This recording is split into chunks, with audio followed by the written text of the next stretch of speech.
Toba टेकसिंग में इंतजामिया की गफलत और लापरवाही के बायस हाउसिंग कॉलोनी का वाहद पार्क ज़बोहाली का शिकार है। पार्क में झूले बेंच टूट फूट का शिकार हैं। पार्क में जगह जगह गंदगी और खुदरो झाड़ियों की वजह से शहरियों ने पार्क में आना छोड़ दिया है। पार्क की दीवार ना होने की वजह से करीबी आबादी के लोगों ने इसमें कूड़ा फेंकना शुरू कर दिया है। पार्क के करीब असिस्टेंट कमिश्नर आबशबी लगारी की रिहायशगाह भी मौजूद है। ताहम तहसील म्यूनसिपल कमेटी की गफलत और लापरवाही के बायस पार्क की हालत इंतहाई अबतर है।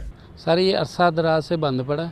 इधर लोग कूड़ा क्रिकेट फेंकते हैं, पहले बच्चे खेलते थे, कोई तवज्जो ही नहीं देता सर। दूसरी जानब डिप्टी कमिश्नर चौधरी मोहम्मद अशरफ बद्दर ने बताया कि शहर में सफाई मुहिम जारी है, जल्द पार्कों की हालत बेहतर की जाएगी। इस सिलसिले में मैं जो है अपने एडमिनिस्ट्रेटर साहब और MC साहब के जो CO हैं उनको बुला के आज ही इस पे कार्रवाई करता हूँ। शहरी और समाजी हलकों ने आला हुकाम से मुतालबा किया है कि पार्क की हालत बेहतर की जाए ताकि शहरियों को सस्ती और मियारी तफरीह मुयस्सर हो सके। कैमरामैन अली हैदर के साथ सुल्तान महमूद, टोबा टेकसिंग।